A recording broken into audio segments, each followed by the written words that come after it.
ډیرو محترم مسلمانان، نن د جمعې مبارکه ورځ ده او په دې مبارکه ورځ باندې یو مبارکه وظیفه د فرشتو تسبیح وظیفه په دې ورځ باندې قبول شوې وظیفه د الله تعالی ته ډیره محبوبه وظیفه. هر څیز به د قیامت په ورځ وزن کیږي، د انسان نیک اعمال او خراب اعمال. او حدیث مبارکه کې راځي د قیامت په ورځ به داسې یو تله وي د هغې باره کې غالبا الله مې د نه ګنهګارۍ خو داود علیه السلام الله تعالی ته عرض کړی چې الله ماته دا تلې دا میزان وښایه دا کوم باندې چې د قیامت په ورځ به تول کیږي د انسان اعمال به تللی کېږي چې زه یې وینم. نو محترمه هغه ته چې الله تعالی دغه تله وښودله وي هغه بېهوشه شو، دومره غټه تلې د میزان.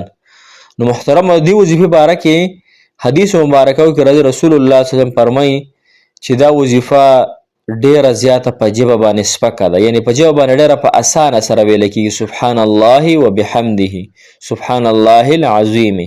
دا په ژبه باندې ډیره زیاته انتهایی سپکه ده. سپکې مطلب دا اسانه ویل کېږي، لیکن دا د الله تعالی ډیره محبوبه کلمه ده.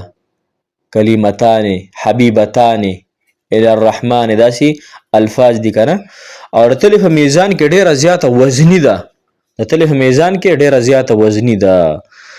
نو څوک چې وایي چې زمونږ د تلې په میزان کې ډېر زیات وزن پیدا شي، هلته ګوره اعمالو تول دی شمار نشته چې بس تا نیکۍ څومره کړي او بدۍ دې څومره کړي، شمار نشته دی، نو تول دی. نو کم مسلمانان چې غواړي چې د قیامت په ورځ هم زه سرخوره شم او زما عملنامه کې د ډېر زیات وزن پیدا شي او زما د خراب اعمالو په بدله کې د الله تعالی زما د نیک اعمال ډېر زیات وزني کړي، نو هغې دپاره دا وظیفه ده. بل دا محترمو دا وظیفه د فرشتو وظیفه ده.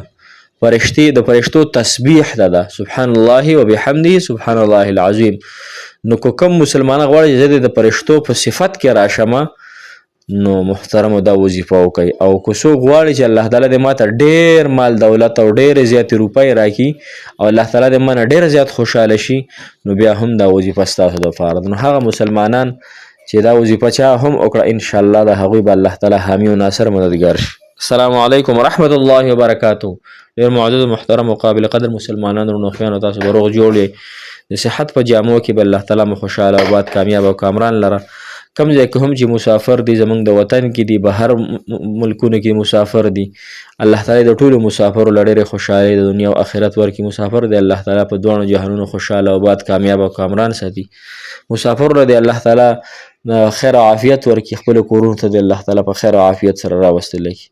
محترمو نن چې زمونږ کومه وظیفه ده سبحان الله وبحمده سبحان الله العظیم، د الله تعالی خوښه وظیفه، الله تعالی ته محبوبه کلمه، د الله تعالی د تلې په میزان کې ډېره وزني کلمه. کم مسلمانان چې غواړي چې الله تعالی دې زمونږ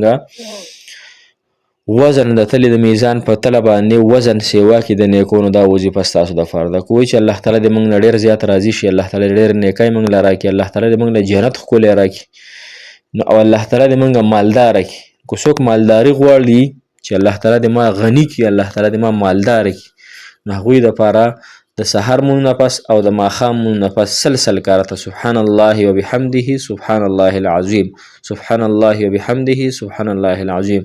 سحر مونځ نه پس سل پیرې، ماښام مونځ نه پس سل پیرې، د مالدارۍ دپاره، د غني کېدو دپاره. نو دې څه په ته مالدار هم شي، بل دا چې د تلې په میزان کې به ستا ډېر زیات اضافه وشي. ستا انشاءالله که هر څومره ګناهونه دي، خو دا کلمه ډېره وزنداره ده. حدیث مبارکه کې راځي د الله تعالی هم ډېره خوښه ده. نو او د فرشتو هم تسبیح ده. او که وایي چې الله تعالی ته ډېره مالداري راکړي، نو چې کله هم کور ته ننوځې په خپل بیبي سلام اچوه، په خپل خاوند سلام اچوه، بسم الله سره کور ته ننوځه، سلام اچوه او درود شریف یو پیره وایه او یو پیره سورت اخلاص وایه. انشاءالله الله تعالی به راته د زړه غینه او مالداري درکړي. مالداري ډېر ښه څیز دی، الله تعالی دې موږ ټول مالداره کړي، خو د خیر او عافیت مالداري دی الله تعالی موږ ته راکړي. موږ ته د الله تعالی داسې مالداري راکړي چې په هغې کې موږ نه الله تعالی راضي وي، او په هغې کې موږ د مسلمانانو سره، د غریبانانو سره، د یتیمانانو سره، د علماو سره، د کونډو سره، د هر قسم غریب سره موږ هغه مرسته کوو. نو بیا دا مالداري ستا دپاره ډېره زیاته بهترینه ده. که نه ته مالداري داسې مالداره شې چې بیا د روپۍ سر نه خوږې او یو روپۍ ستا داسې وي لکه د اوسپنې نینې چې چل، نو بیا دا مالداري ستا دپاره نه ده، ستا دپاره بیا ازمایش دی. لهذا محترم مسلمانانو دا وظیفه شروع که سحر او ماهم سلسله کرته انشاءالله نیکۍ به نیکۍ وګټئ روپۍ به روپۍ الله تعالی درکړي ورسره 5 وخته مونځ کوئ ورسره ګناهونه پرېږدئ مکمل انشاءالله چې الله تعالی به ډېر زیات وسعت راکړي موږ ته هم ډېرې دعاګانې کوي موږ تاسو ته ډېرې دعاګانې کوو جزاک الله خیر احسن الجزاء فی الدنیا والآخرة السلام علیکم ورحمة الله وبرکاته فی امان الله د لوی الله جل شانه ته نوم سپارم الله تعالی مو هاد او باد کامیاب او کامران معطر او منور لر په دوه جهانونو خوشحالۍ به نصیب شه